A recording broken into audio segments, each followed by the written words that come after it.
Je m'appelle Pauline, j'ai 24 ans. Je suis bénévole et administratrice de Défimed depuis 3 ans. Je prépare depuis plusieurs mois l'événement L'écotourisme fait son cinéma, qui se déroule pendant 3 jours dans 3 villages du sud-ouest de la France, Lupiac, Castelnau-Rivière-Basse et Montanet. L'objectif, promouvoir l'écotourisme sur la route européenne d'Artagnan qui fait partie des itinéraires culturels de l'Europe. Mais aussi montrer que l'écotourisme permet de revaloriser et de revitaliser un territoire rural. 16 juin, c'est le jour J. Direction Tarbes, en train, avant de prendre un bus pour me rendre à Lupiac, pour une conférence sur laquelle j'interviens sur le thème de l'écotourisme dans nos territoires. Les interventions sont passionnantes et poussent à l'interrogation sur la pratique de l'écotourisme. Je rencontre Alain, président de l'Association européenne de la route d'Artagnan, un cavalier et mordu d'histoire. Le lendemain, j'arrive à la ferme Trincali. Je n'y avais jamais mis les pieds, ni en avais entendu parler avant ce projet. À peine arrivée, je découvre le lieu insolite où je vais dormir, dans un tipi au bord de l'eau. Je prends le temps de découvrir la ferme Trincali, endroit extraordinaire tenu par des personnes au savoir-faire précieux. C'est vous qui l'avez fait? Fait main. Le bois, tout provient de la forêt qui est ici. Et généralement, ce qu'on fait, c'est qu'on ne coupe pas d'arbres, non. Alors c'est curieux, un bûcheron qui dit ça, je Oui, comprends pas. c'est vrai. En fait, on récupère tous les arbres tombés par la tempête, tordus, tortueux, ceux dont personne ne veut. Bah, nous, on construit des maisons avec, quoi. Incroyable, c'est incroyable. Oh, incroyable, vraiment. Ah ouais, l'extérieur c'est quelque chose, mais l'intérieur...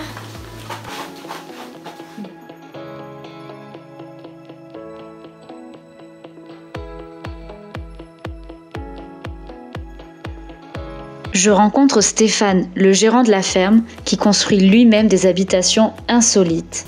Et donc, cette cabane, l'idée, c'est d'utiliser vraiment des matériaux entièrement recyclés. Alors, ce qu'on voit sur le plafond, donc, ce sont des morceaux de tonneaux, des nouvelles de tonneaux, D'accord. Qu'on a récupérés. Et ensuite, on utilisait les bois morts qu'on a trouvés dans la forêt, donc les arbres qui sont tombés. On coupe, par principe, on coupe aucun arbre. Ouais, c'est ce qu'elle nous a dit, Julie. On prend que des arbres qui sont mourants ou tombés. Ouais. Voilà. Mais il est aussi dans une démarche de transmission. À partir du lait de ses vaches, qu'il traite chaque matin, il produit ses propres laitages, beurre, crème, glace, dont il nous a partagé le procédé. Je fais également la rencontre de Julie, une jeune qui, comme moi, est engagée pour l'écologie. On a des parcours très différents, mais un objectif commun.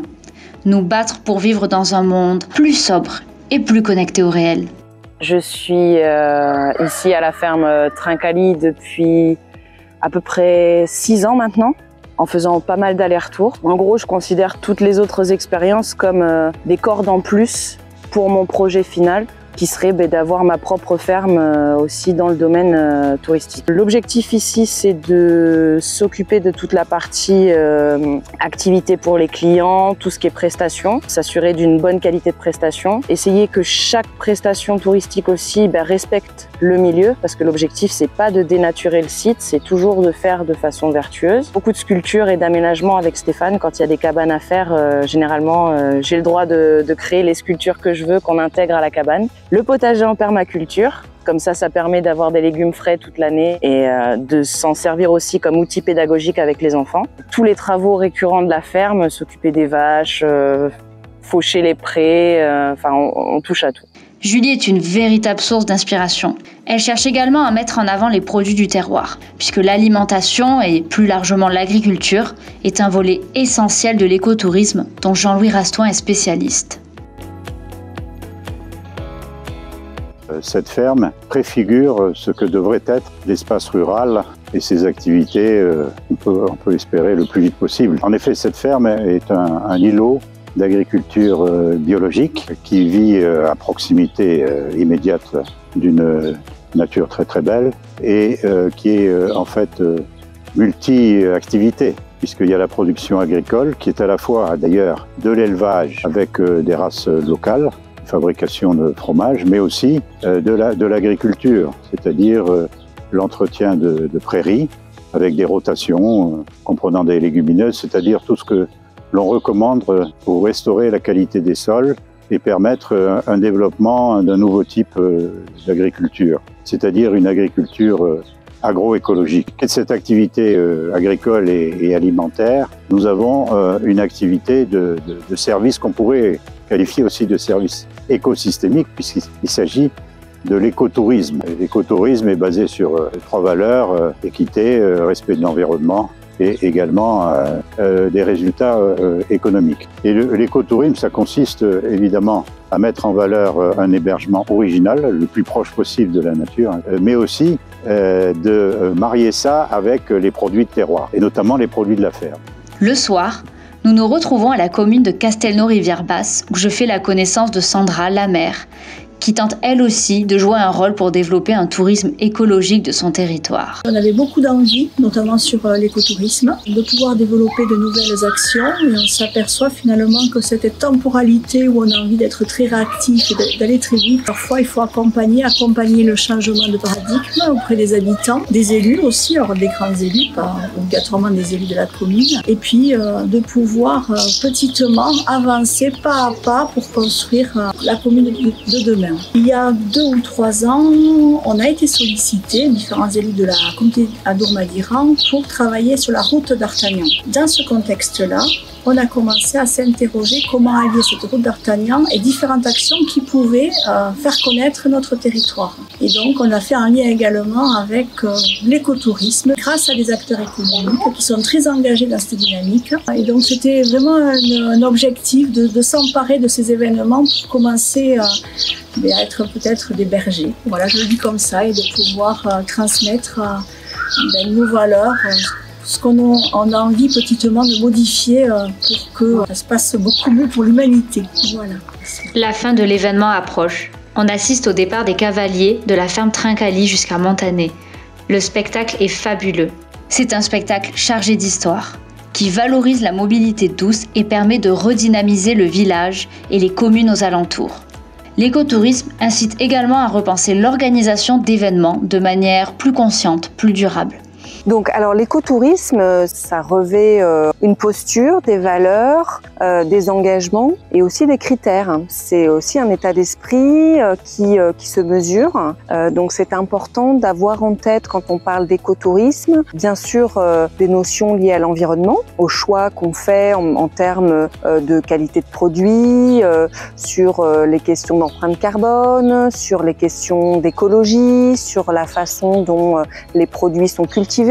On est sur un territoire qui est très agricole, donc l'agritourisme sur notre territoire est important et donc c'est d'abord être attentif à la façon dont les producteurs produisent ce qu'ils ont à offrir en fait à la population et aux visiteurs. C'est aussi une façon de penser le relationnel humain. Il y a bien sûr la qualité de vie en termes social et donc chez nous tout ce qui est convivialité, l'art de vivre, festivités sont toujours empreintes de bienveillance avec le sens du partage et de l'échange qui sont importants. Donc l'écotourisme, ça revêt beaucoup de choses, ça ne se décrète pas et surtout ça se travaille sur le long terme. Et je pense qu'il nous faut des chefs d'entreprise ou des associations qui ont de l'ambition de ce côté-là, qui sont exemplaires, qui ont réussi à avoir des équipements ou des hébergements performants sur ces questions-là pour un peu montrer l'exemple. Ils essuient les plâtres, mais on voit que ceux qui le font à fond, ça fonctionne très bien pour eux. L'écotourisme, c'est aussi un formidable vecteur d'intégration de la jeunesse, porteuse de l'avenir et déterminée à conserver la beauté du patrimoine culturel et naturel de son territoire. Voilà, je fais partie donc de nombreuses associations dans le village, donc Montané, donc les Amis du Château. C'est une association où on organise donc de nombreux événements dans l'année.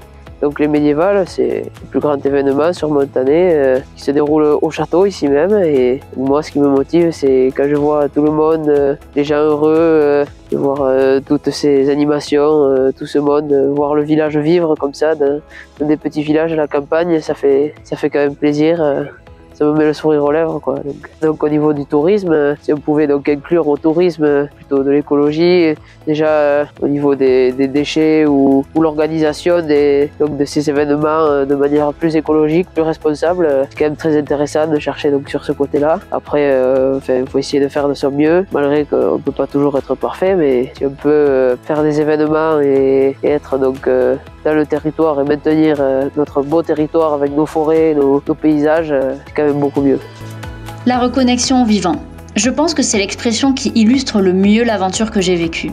C'est une reconnexion avec notre écosystème et les gens qui en font partie. Ces gens qui ont plein d'idées et initient des projets formidables, mais qui mériteraient d'être plus soutenus et plus visibles. Et c'est l'objectif que s'est donné DefiMed. Il est donc possible de vivre de folles expériences à portée de train en limitant notre impact environnemental et en découvrant nos territoires ruraux qui ont plein de choses à nous partager. L'écotourisme que j'ai pu vivre lors de ce week-end peut être une vraie source d'inspiration et de vocation pour nous les jeunes. J'en suis persuadée.